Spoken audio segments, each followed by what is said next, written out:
আমাদেরকে এ পর্যন্ত জীবিত রেখেছেন এবং সুস্থ রেখেছেন।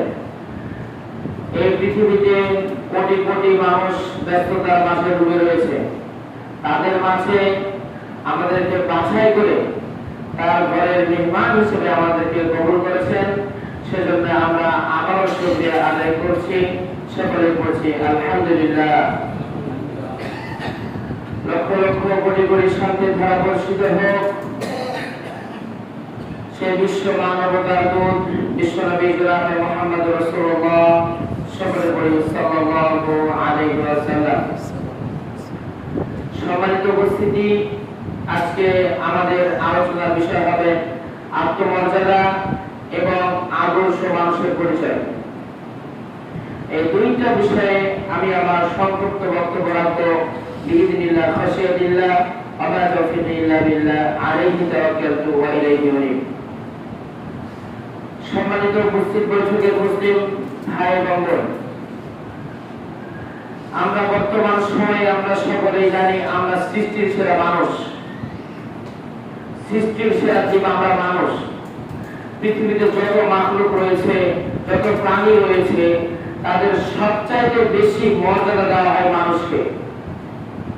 হয়তোবা তারা মানুষের চাইতে আকৃতিতে বিশাল, তাদের দেহ অনেক বড়, কিন্তু মানুষের সমান কি তারা মর্যাদা পায়?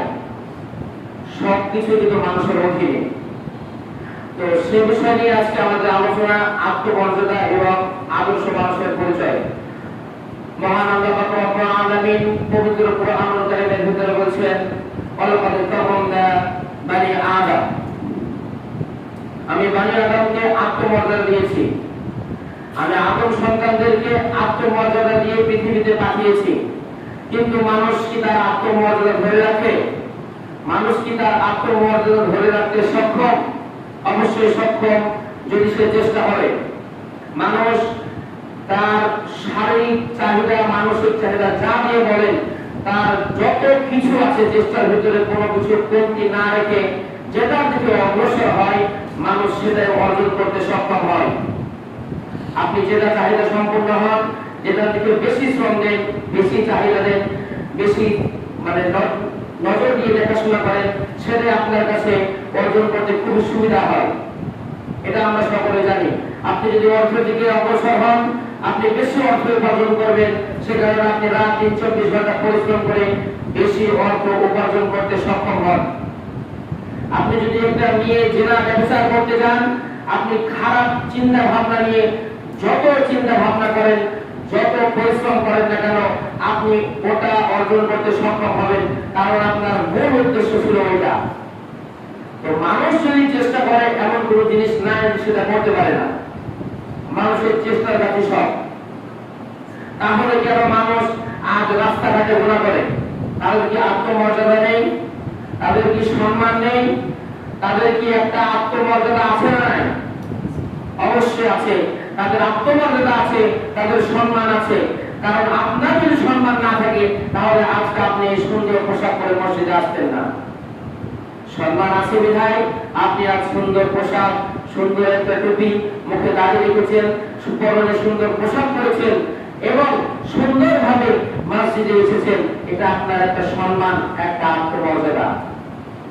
মানুষ চাইলে কি উলঙ্গ হয়ে রাস্তাঘাটে বের হতে পারে? অসম্ভব ব্যাপার, কারণ তার সম্মানে আঘাত আসবে। তার একটা নিজের সম্মান আছে না? তার সম্মান আছে, সে কারণে সে উলঙ্গ হয়ে রাস্তাঘাটে চলতে অস্বস্তি বোধ করে। সে কারণে সে রাস্তাঘাটে সুন্দরভাবে চলাফেরা করে। সে কারণে সে রাস্তাঘাটে মানুষকে অন্যায় অবৈধ ভাষায় গালি দেয় না, কারণ তার আত্মমর্যাদা আছে। সম্মানিত উপস্থিত বৈঠকের মুসলিম ভাই এবং বোন, একটু লক্ষ্য করুন তো, আমাদের বর্তমান সমাজে কি আসলে মানুষ আত্মমর্যাদা নিয়ে চলাফেরা করে? অসম্ভব ব্যাপার। সে ব্যক্তি যদি আত্মমর্যাদা থাকতো, তাহলে সে কি করে চায়ের দোকানে বসে উলঙ্গ নিয়ে নাচ দেখত? সে ব্যক্তি কি করে আত্মমর্যাদা থাকে? সে ব্যক্তি 90 বছরের হোক বা 80 বছরের হোক বা 15 বছরের যুবক হোক বা 20 বছরের যুবক হোক, সে কি করে মোবাইলে উলঙ্গ মেয়ে দেখে, কি করে মোড়ে নাচ গান দেখে, কি করে সবসময় গান বাজনা শুনে বেড়ায়? তার কি আত্মমর্যাদা আদৌ আছে? তাহলে আল্লাহ রাব্বুল আলামিন যে বললেন, ওয়ালাকাদ কাররামনা বানি আদম, প্রত্যেক আদম সন্তানকে আত্মমর্যাদা দিয়ে পৃথিবীতে পাঠিয়েছি, আত্মমর্যাদা দিয়ে সৃষ্টি করেছি। তার মানে আপনার আত্মমর্যাদা আপনি নিজে নষ্ট করছেন। আপনার কাছে অর্থ আছে, অর্থ কি মানুষ ফুরাবে? আপনি নিজেই ফুরাচ্ছেন। আপনার কাছে যে শ্রম শক্তি আছে, সে শক্তি মানুষ আপনার দেখতে পাচ্ছে। আপনি যখন খাটাবেন তখন মানুষ দেখতে পাবে। তাহলে আপনার আত্মমর্যাদা আছে, তারপর কেন আপনি দোকান ঘরে বসবেন? তারপর কেন আপনি উলঙ্গ নিয়ে দেখবেন? সম্মানিত উপস্থিতি, চা খাওয়া খারাপ জিনিস নয়। চা খাওয়া খারাপ জিনিস হতে পারে না, এটা একটা খাবার জিনিস। আপনি চা খেতে পারেন, আমও খেতে পারি। আপনি দোকানে বসে চা খাচ্ছেন, ঠিক আছে, এটা খারাপ কাজ নয়। তবে ওখানে বসে থেকে বিরোধ করছেন, এটাই খারাপ কাজ।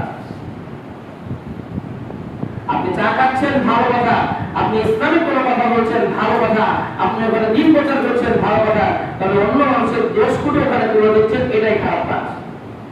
ওখানে আপনার আত্মমর্যাদায় হানি আনছে। আপনাকে একটু বোঝা দরকার, কারণ আপনি বুঝেন, আপনার যথেষ্ট জ্ঞান আছে, আপনি বুদ্ধিমান মানুষ। আমি ছোট মানুষ, আপনাদের সামনে আজকে নতুন এসেছি। হয়তো আপনাদের কিভাবে বোঝাতে পারবো তা আমি জানি না, কতটা ভালোভাবে, কতটা শিক্ষিত আমি নয়। আপনারা ক্ষমার দৃষ্টিতে দেখবেন যদি আমার কথার মাঝে কোনো ভুল ত্রুটি হয়। যে বিষয়টা আমি বলছিলাম, দোকানপাটে বসে থেকে মানুষ এখন আত্মমর্যাদার হানি করে। দেখেন, ও মানুষটি আরেকজনকে বলছে, ও লোকটি এটা করেছে, মুখ মেঘিসে বলছে, ও আল্লাহ তুমি জানো ও এত খারাপ কাজ করেছে, ও অমুক মেয়েকে নিয়ে পালিয়ে গিয়েছে। তাহলে আপনি এই জিনিসটা বলছেন, আল্লাহর নাম নিচ্ছেন ওখানে, আল্লাহর নাম নিয়ে বলছেন তুমি জানো ও এত খারাপ কাজ করেছে, আস্তাগফিরুল্লাহ আস্তাগফিরুল্লাহ, আল্লাহ আমাকে ক্ষমা করো। এরকম কাজ করতে পারে কিভাবে? আপনি ওখানে ঠিকই মুমিনদের মতো কাজ করছেন, মুমিনদের মতো কথা বলছেন, কিন্তু আসলে আপনি ওখানে একটা শয়তানের কাজ করছেন। কারণ আপনি যদি প্রকৃত মুমিন হতেন, তাহলে ওই কথা তার সামনে আপনি বলতেন না, কারণ সেটা তার একটা দোষ। আর দোষটা যদি আপনি তার সামনে তুলে ধরেন, তার অবসরে বলেন, তাহলে সেটা কি হয়ে যাবে বলেন তো? গীবত হয়ে যাবে। তাহলে আপনি ঠিক কথাটাই বলছেন, কিন্তু কি হয়ে গেল? গীবত হয়ে গেল। কিন্তু আপনি ওখানে বলছেন আস্তাগফিরুল্লাহ, আপনার কি কোনো লাভ হলো? কোনো কি লাভ হলো? জি না, আপনার কোনো লাভ হলো না। তাই সম্মানিত উপস্থিতি, একটু বিবেচনা করে এইসব পথ থেকে সরে আসবেন। কারণ আল্লাহ রাব্বুল আলামিন তো বলে দিয়েছেন, আমি আদম সন্তানকে আত্মমর্যাদা দিয়েছি। আপনি একটা আত্মমর্যাদা সম্পন্ন মানুষ, কেন আপনি মানুষের বিরোধ করবেন? কেন মানুষের সম্মান নিয়ে টানাটানি করবেন? কেন মানুষের সঙ্গে ঝগড়াঝাটি ঝামেলায় লিপ্ত হবেন? আপনি কেন এরকম কাজ করবেন? আপনার বয়স হয়েছে 50-60 বছর বয়স, আপনি 60 বছর বয়সে আপনার মুখে দাড়ি পেকে গিয়েছে, আপনার চুল পেকে গিয়েছে, আপনি এখন মসজিদে আল্লাহর নাম নিয়ে 5 ওয়াক্ত সালাত পড়বেন। তা না করে আপনি দোকানে বসে থেকে সিগারেট খান, দোকানে বসে থেকে উলঙ্গ নিয়ে দেখেন, দোকানে বসে থেকে মানুষের বিরোধ করেন। আপনার একটু লজ্জা হয় না? একটু আপনার বিবেকে বাঁধে না? আসলে আমার ঘরে ছেলে মেয়ে আছে, আমার ঘরে তো সন্তান রয়েছে, আমার সন্তানের নামে তারা যদি কিছু অন্য কিছু বলে, আপনার কি শুনতে ভালো লাগবে? এটা সম্ভব? এটা কোনোদিনও সম্ভব না। কারণ আপনার শুনতে খারাপ লাগছে, তাহলে আপনি কেন আরেকজনের নামে বলবেন? আর আপনি আরেকজনের নামে বললে তার মর্যাদা নষ্ট হচ্ছে, প্লাস আপনার আত্মসম্মানও নষ্ট হচ্ছে। আপনি তার সামনে বললেন, 3 জন মিলে গল্প করছেন, 3 জন মিলে বিরোধ করছেন, আপনি ওখান থেকে উঠে চলে আসবেন, দেখবেন বাকি 2 জন আপনার নামে বিরোধ করছে। এটাই দুনিয়ার নিয়ম। তাদের সঙ্গে আপনি অন্যজনের বিরোধ করছিলেন, আপনার বন্ধু ছিল, আপনি ওখান থেকে উঠে চলে যান, তারা 2 জন, বাকি 2 জন দেখবেন আপনার নামে বিরোধ করছে। ওখানে লাভটা কি পেলেন? আপনি পাপীদের সঙ্গে পাপীদের দলভুক্ত হয়ে গেলেন। আসুন, আল্লাহ রাব্বুল আলামিন আমাদেরকে এই গীবত থেকে, আত্মমর্যাদা নষ্ট করা থেকে আল্লাহ রাব্বুল আলামিন আমাদেরকে বিরত রাখুন। সকলে বলে আল্লাহুম্মা আমিন। সম্মানিত উপস্থিতি, আরেকটা বিষয় হচ্ছে, শয়তান আমাদেরকে তাদের কাজগুলো ভালো করে দেয়। আল্লাহ রাব্বুল আলামিন বলেছেন, ওয়া সাইয়্যানা লাহুমুশ শাইতানু আমালাহুম, ওয়া সাইয়্যানা লাহুমুশ শাইতানু আমালাহুম। শয়তান তার কাজগুলো, তার আমলগুলো মানুষের কাছে ভালো করে দেয়, শয়তানি কাজ। এবং আল্লাহর কাজগুলো, তার রাসূলের আদেশগুলো, আল্লাহর আদেশগুলো, সেগুলো খারাপ করে দেয়। আপনি যখন একটা আম চুরি করতে যাবেন বা একটা মানুষের জিনিস ক্ষতি করতে যাবেন, তখন ভাববেন মনে না আপনার মনে একটু হলে সংকোচ করবে, আসলে আমি কাজটা করছি, এটা কি ভালো কাজ? হয় না? খারাপ কাজ করলে মানুষের ভিতরে একটা গিল্ট হয় না? প্রতিটা মানুষ যখন খারাপ কাজ করতে যায়, তখন তার ভিতরে একটু হলে সংকোচ বোধ করে। আসলে আমি কাজটা করছি আদৌ কি ঠিক হবে? খারাপ কাজ। এই যে আপনার ফল ভিতরে রয়েছে, মন রয়েছে, এমনটা আপনাকে নিষেধ করে যে এটা খারাপ কাজ, এটা করো না। তখন আপনি কি করেন? শয়তান আপনাকে ওয়াসওয়াসা দেয়, আরে এটাতে তোমার কি ক্ষতি হবে? তোমার তো ক্ষতি হবে না, এটাতে ওর ক্ষতি হবে, তুমি করে ফেলো, তোমার আপনি করে ফেলেন। তার মানে শয়তান আপনাকে ভালো দিক নির্দেশনা দিচ্ছে, বলছে এটা ভালো কাজ, তুমি করে ফেলো, এটাতে তুমি মজা পাবা, এটাতে তুমি শান্তি পাবা, এটাতে তুমি তৃপ্তি পাবা, এটাতে আনন্দ পাবা, তোমার কোনো ক্ষতি হবে না, তুমি এটা করে দাও। তার মানে শয়তান তার কাজগুলো আমাদের চোখের সামনে ভালো হয়ে যায়। দেখুন, মানুষ রাস্তা দিয়ে হেঁটে গেলে আজান হয়, কেন নামাজ পড়তে আসে না? সে দোকানে গিয়ে চা খাওয়াটা বেশি গুরুত্ব দেয়, দোকানে গিয়ে আড্ডা দেওয়াটা বেশি গুরুত্ব দেয়, সে কারণে সে নামাজ পড়তে আসে না। কারণ শয়তান তার মনের ভিতরে জায়গা করে নিয়েছে, চলে তুমি দোকানে যাও, তুমি নামাজ পড়ে কি হবে? তোমার বয়স এখন তো মাত্র 25 বছর, তোমার 10-15 বছর যা, তোমার মেয়ের নাতি নাতি হোক, নাতি নাতি ছেলে মেয়ের বিয়ে শাদী হোক, তারপরে তুমি নামাজ পড়বা, তারপরে তুমি দাঁড়িয়ে রাখবা, এরকম চিন্তা ভাবনা সে করে নেয়। তো আসলে কি সে জানে যে পরের বছর সে বাঁচবে কিনা, আর 2 মিনিট পর সে বাঁচবে কিনা? এর কোনো গ্যারান্টি আছে? সম্মানিত উপস্থিতি, আমাদের প্রত্যেকটা সমাজে, প্রতিটা জায়গায় বর্তমান সময়ে ফজর সালাতে আমরা মুসল্লি খুঁজে পাই না। কি কারণে?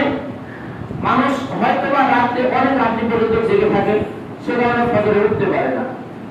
তো বর্তমান সমাজের ইয়ং জেনারেশন যারা আছে, তারা ফজরের সময় উঠতে পারে না কেন?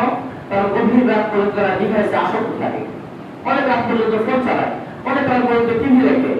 এভাবে তারা কি অনেক রাতে ঘুমায়, রাত 1টা, 1:30, 2টা দিকে ঘুমায়, তখন রাত 4টা, 5টা থেকে উঠতে পারে না। ফজরের সময় সে কারণে মিস দেয়। এই যে মোবাইলের প্রতি সে খবর হয়ে আছে, এটা আজকে আমাদের আলোচনার বিষয় নাই। খবরের প্রধান অর্থ হচ্ছে কোনো কিছুতে আসক্ত থাকা বা ডুবে থাকা। যেমন নেশার মধ্যে একটা মানুষ ডুবে থাকে, এখন বর্তমান সময়ে ডিভাইস, মোবাইল, এর প্রতি মানুষ ডুবে আছে, এরকম। ইনশাআল্লাহ আল্লাহ যদি বাঁচিয়ে রাখেন, অন্য একদিন এসে আপনাদেরকে খবর বিষয়ে আলোচনা হবে। যে বিষয়টা আমি বলছিলাম, আত্মমর্যাদা, আত্মসম্মান। সম্মানিত উপস্থিতি, একটু বোঝার চেষ্টা করুন আত্মসম্মান আসলে কি জিনিস। এটা আমাদের নিজেকে অর্জন করে নিতে হয়, এটা আমাদেরকে নিজেকে অর্জন করে নিতে হয়। এটা আল্লাহ রাব্বুল আলামিন আমাদেরকে দিয়েছেন, কিন্তু আমরা অর্জন করতে সক্ষম নই। কি কারণে সক্ষম নই? আপনি মুসলিম, আপনি একজন মুসলমান ঘরের সন্তান, আপনার দৈনিক 5 ওয়াক্ত সালাত, এটা আপনার একদম নিয়ম, ফরজে আইন, বাধ্যতামূলক, আপনাকে পড়তেই হবে, এটা কোনো ছাড় নেই। এটার ভিতরে আপনি আসেন, দেখুন আপনার আত্মমর্যাদা বৃদ্ধি হয়ে গেছে। একটা সাধারণ মানুষ, একটা 5 ওয়াক্ত সালাত আদায় করে, সে সাধারণ মানুষ, তারা কি দুজনে সমান হতে পারে? তাহলে কি মোড়ে কি দুজনকে সম্মান সমান দেয়? সমান দেয়? সমান সম্মান দেয় না। কি কারণে দেয় না? সে নামাজ পড়ে না, সে জেনা করে, সে ব্যবচার করে, সে সিগারেট খায়, সে মদ খায়, সে মানুষের গীবত করে, এই কারণে মানুষ তাকে সম্মান দেয় না। আর আরেকজন ব্যক্তি, সে 5 ওয়াক্ত সালাত পড়ে, আল্লাহর আদেশ মেনে চলে, আল্লাহর রাসূলের আদেশ মেনে চলে, এবং রাসূলের হাদিস অনুযায়ী সে জীবন পরিচালনা করে, স্ত্রী সন্তানকে পরিচালনা করে, সে কারণে সে যখন দোকানে যায়, ওই লোকের সম্মান আর ওই লোকের সম্মান এক দেয় না মানুষ। তার মানে আপনার কাজের ক্ষেত্রে আপনার নিজের জন্য আপনি নিজের সম্মান নষ্ট করছেন, এটা আপনার হাতে। আর আপনারা সকলে জানেন, আপনাদের 2 হাতের উপরে কি আমাদের দিন দেওয়া হবে? 2 হাতের কামাই। আপনি পৃথিবীতে যা করবেন, কি আমাদের দিন আপনাকে তাই দেওয়া হবে। সম্মানিত উপস্থিতি, ভালো ডাক্তার হওয়া, ভালো ইঞ্জিনিয়ার হওয়া, ভালো উকিল হওয়া, ভালো পুলিশ হওয়া, যাই বলেন না করেন, এটা মানুষের হাতে।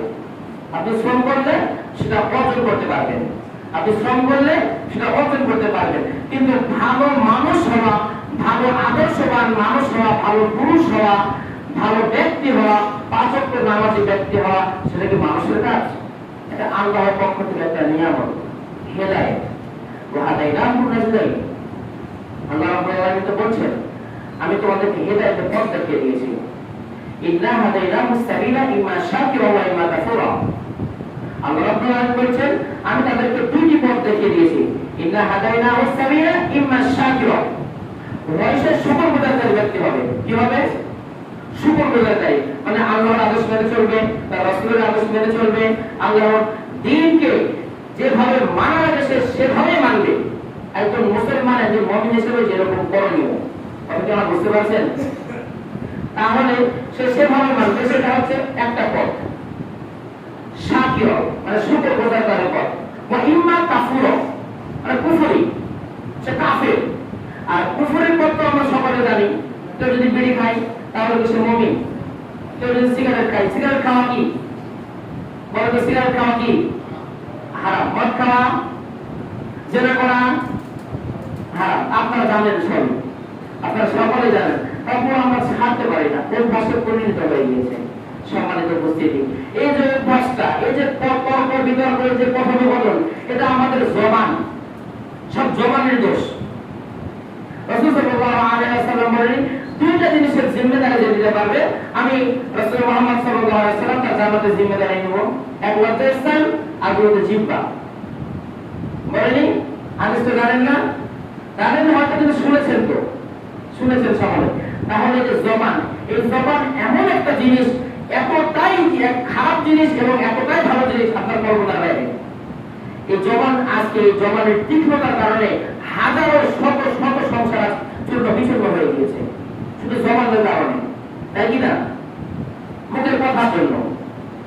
এই মুখের কথার জন্য আজ মানুষের সঙ্গে সম্পর্ক ঠিক নেই। এই মুখের কথার জন্য আজ ছেলের সাথে পিতার সম্পর্ক ঠিক নেই। এই মুখের কথার জন্য তার বংশের কেউ তার সঙ্গে কথা বলে না, শুধু এই মুখের কথার জন্য।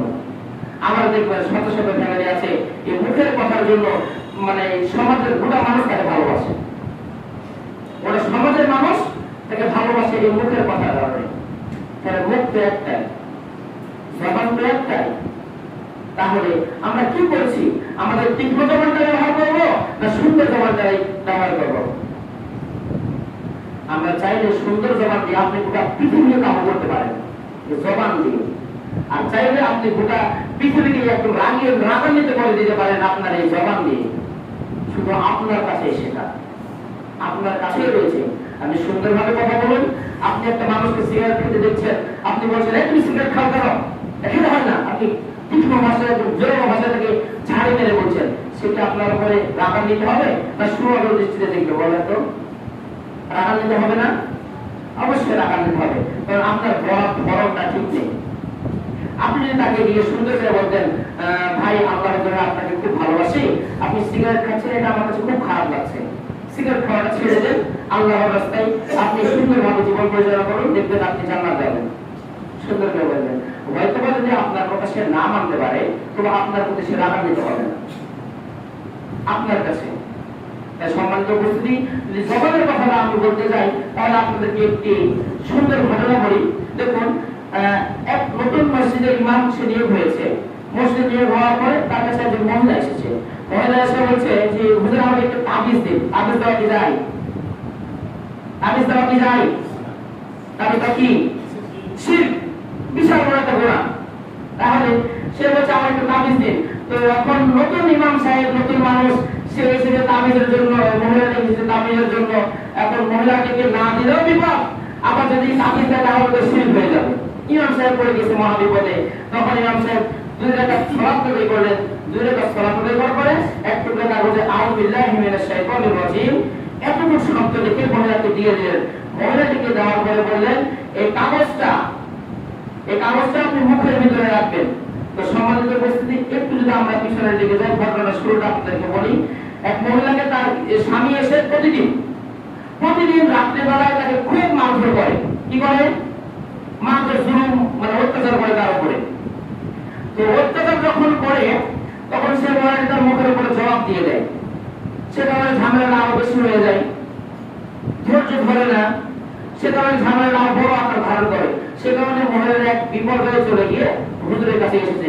হুজুর তখন আউযু বিল্লাহি মিনাশ শাইতানির রাজিম এতটুকু লিখে তাকে বলে দিল, যখন আপনার স্বামী ঘরে ঢুকবে রাত্রেবেলায়, তখন আপনি ওটা মুখে নিয়ে নেবেন। কি করবেন? মুখে নিয়ে নেবেন। আর খবরদার, যদি ওটা মুখ থেকে বের হয়ে পড়ে, তাহলে কিন্তু আমারটা কাজ করবে না। কি করবে না বলেন তো? কাজ করবে না। তখন সে মহিলাটি এবার যখন রাত্রেবেলা স্বামী ঘরে ঢুকলো, সঙ্গে সঙ্গে মুখের ভিতরে ওটা নিয়ে নিয়েছে। এবার স্বামী যা কিছু মনে আসছে সব বলে যাচ্ছে। মহিলা যদি এবার চুপচাপ বসে আছে, কারণ মুখ খুলে কি হবে? ওটা পড়ে যাবে। আর সেটাতে সে আতঙ্কিত হয়ে আছে। হুজুরকে বলেছে যদি পড়ে যায় তাহলে আর কাজ করবে না। সে চুপচাপ থেকে গেল। একদিন যায়, 2 দিন যায়, এভাবে 1 সপ্তাহ টানা চলে গেল। 1 সপ্তাহ পরে তখন দেখা গেল মহিলাটির স্বামী যখন ঘরে ঢুকে চুপচাপ এসে খাবার খায়, তারপরে বিছানায় গিয়ে শুয়ে যায়। মহিলাটিকে আর কোনো কথা বলে না। কারণ এই এক সপ্তাহ যাবৎ মহিলাটা তার সঙ্গে একটা কথা বলেনি, যখন সে রাগের ভাষায় কোনো কথা বলেছে। এমনি প্রয়োজনীয় কথা বলেছে, কিন্তু স্বামী যখন রাগান্বিত হয়ে তাকে কোনো কথা বলেছে ধমক দিয়ে, তখন সে কি করেনি? উত্তর দেয়নি। কি করেনি? উত্তর দেয়নি। সে কারণ বসত স্বামী রাগান্বিত ভাষায় কিছু বলে না। আর আমি একাই বললে হবে? ওকে তো কিছু করতে হবে। করতে বলছে না, তাহলে আমি কি করবো? চুপচাপ চলে যাই। তাহলে এটা হচ্ছে ধৈর্য। এটা কি বলেন তো? ধৈর্য। রাসূল সাল্লাল্লাহু আলাইহি ওয়াসাল্লাম এক সময় হেঁটে যাচ্ছেন, একটা মহিলা কবরের পাশে বসে কান্না করছেন। তো মহিলাটি যখন কান্না করছে, তখন রাসূল সাল্লাল্লাহু আলাইহি ওয়াসাল্লাম বললেন, এ মহিলা, তুমি কান্না করো না, তো কান্না করছো কেন? তখন সেই মহিলাটি কিন্তু রাসূল সাল্লাল্লাহু আলাইহি ওয়াসাল্লামকে চিনতেন না। তখন সেই মহিলাটি বলল, আমি কি কারণে কান্না করছি? তোমার জানা কি দরকার? তুমি যাও, সরো এখান থেকে, সরো। এবং রাসূল সাল্লাল্লাহু আলাইহি ওয়াসাল্লামকে বলছে, আদৌ কি সে কি জানে সে কাকে ঝাড়ি মারছে? জানে না।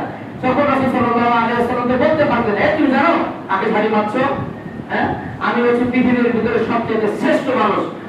আমি পৃথিবীর ভিতরে সবচেয়ে কি শ্রেষ্ঠ মানুষ, মুহাম্মদ রাসূলুল্লাহ সাল্লাল্লাহু আলাইহি ওয়াসাল্লাম।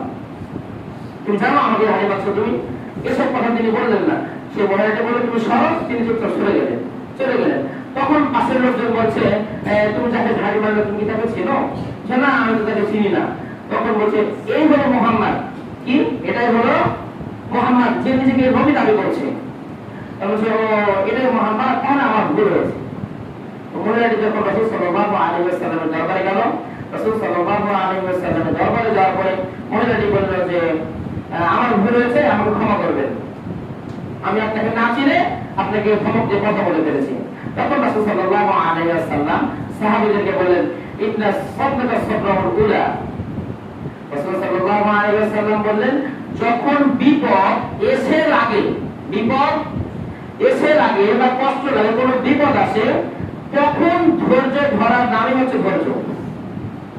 আপনাকে একটা লোক গালি দিয়েছে, আপনি পাল্টা থেকে গালি দিয়ে দিলেন, এটা কি ধৈর্য ধরা হলো?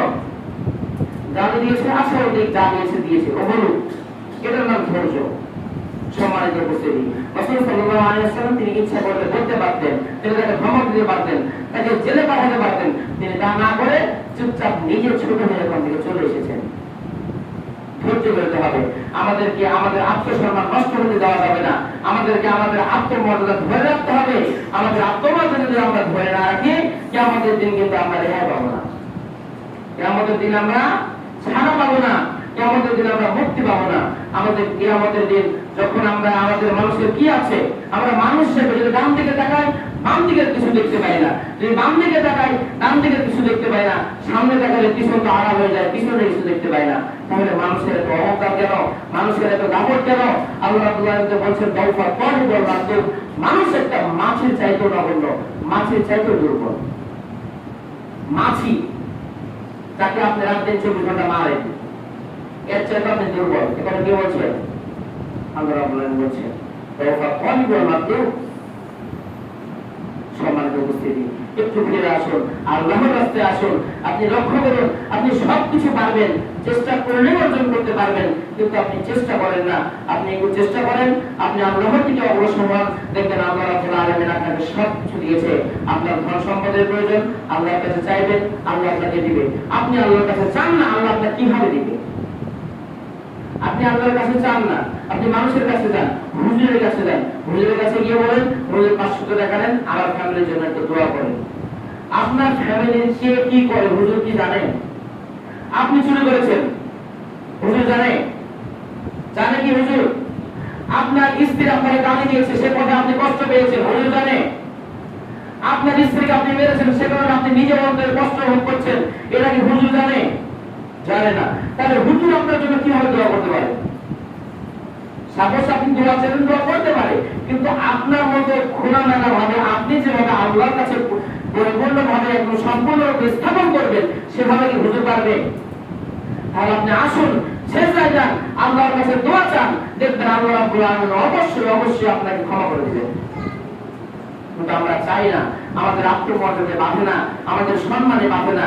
আমাদের বর্তমান সময়ে আমরা মানুষকে গালি দিই, মানুষের আত্মমর্যাদা নষ্ট করি, মানুষের আত্মমর্যাদা আমরা দাগ ফেলে দিই, কারণ আমরা মানুষ হিসেবে এতটাই নিচে নেমে গিয়েছি, আরেকজন মানুষকে মানুষ মনে করি না। আরেকজন মানুষকে যদি আমরা মানুষ মনে করতাম, তাহলে আমরা আজকে মানুষের সম্মান নষ্ট করতাম না। মানুষ মৃত্যু থেকে বাঁচার কারণে মানুষ সবকিছু করে, মানুষ বাড়ি করে, মানুষ গাড়ি করে, বাড়ি ছাদ দিতে হবে, বাড়ি প্লাস্টার করতে হবে, তা না হলে মানুষজন খারাপ করবে।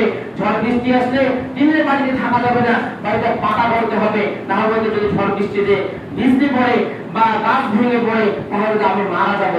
মৃত্যু থেকে বাঁচার কারণে মানুষ পৃথিবীর যা কিছু আছে সব করে ফেলে, কিন্তু জাহান্নাম থেকে জান্নাত থেকে বাঁচার যায়, জাহান্নাম থেকে কিয়ামতের দিন রেহাই পাওয়ার জন্য মানুষ কিছু করে না।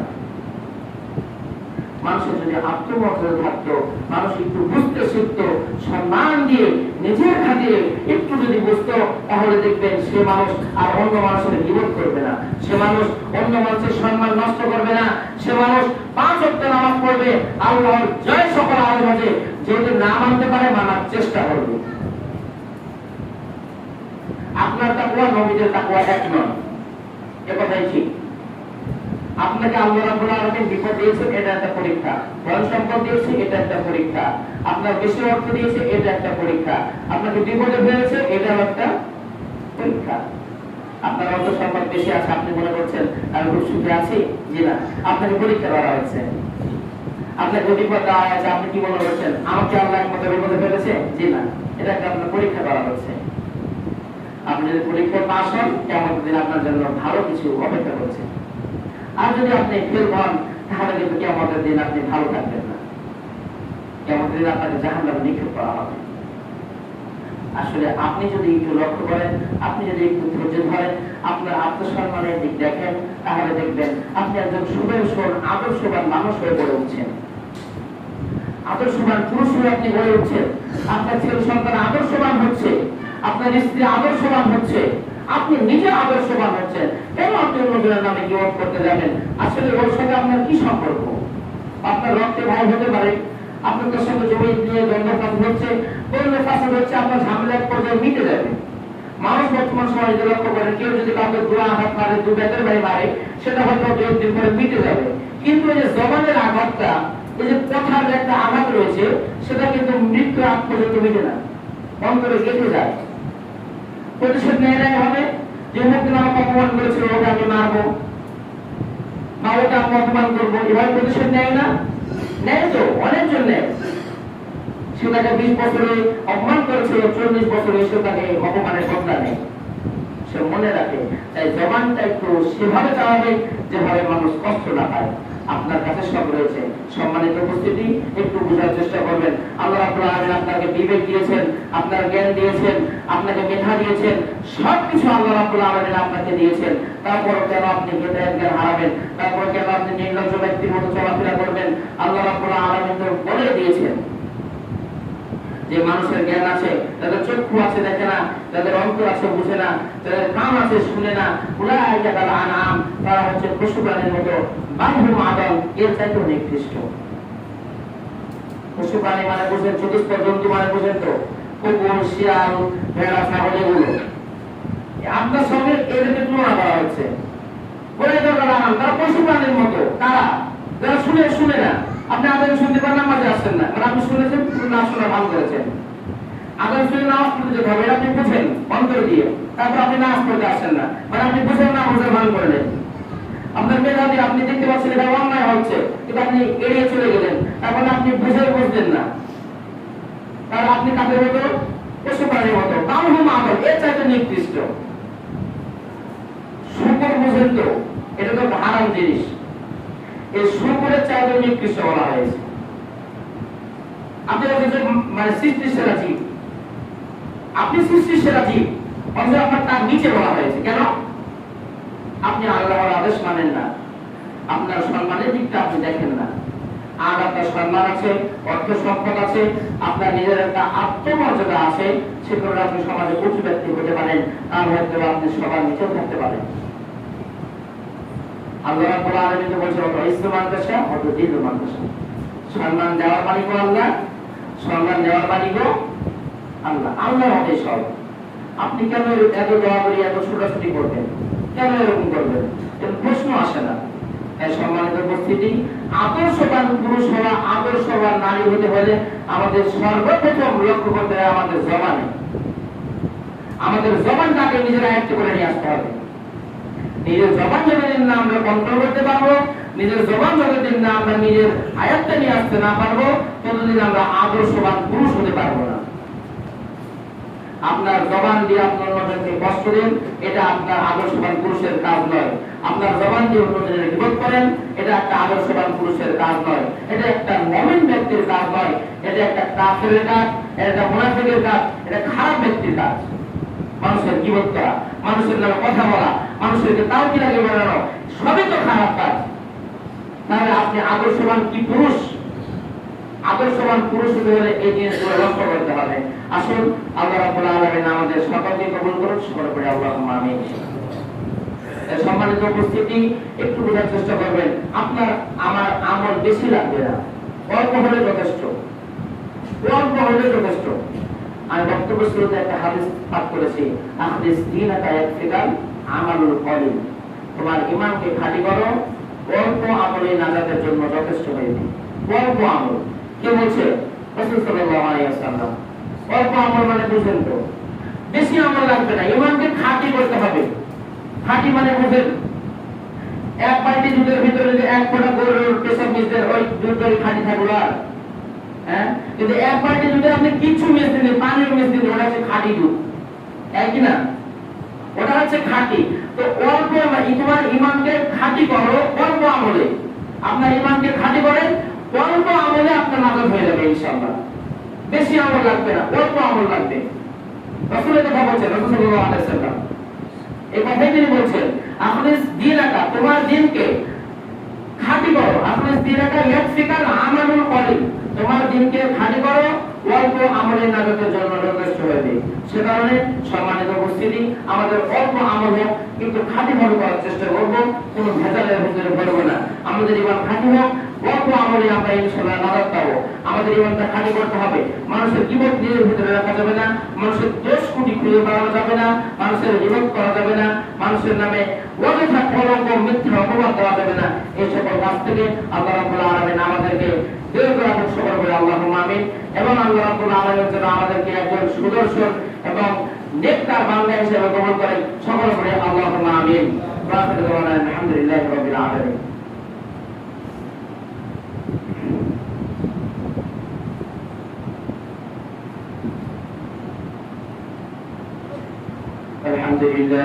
الحمد لله نحمده ونستعينه ونستغفره ونعوذ بالله من شرور أنفسنا ومن سيئات أعمالنا.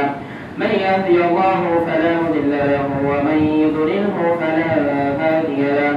ونشهد أن لا إله إلا الله وحده لا شريك له.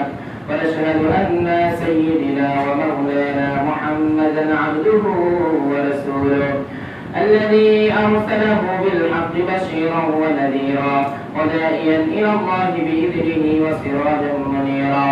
فقد قال الله تعالى في كلامه المجيد والفرقانه الحميد: اللهم صل على محمد وعلى آل محمد كما صليت على إبراهيم وعلى آل إبراهيم إنك حميد مجيد. اللهم بارك على محمد وعلى آل محمد كما باركت على إبراهيم وعلى آل إبراهيم إنك حميد مجيد. إن الله يأمركم بالعدل والإحسان وإيتاء ذي القربى وينهى عن الفحشاء والمنكر والبغي يعظكم لعلكم تذكرون.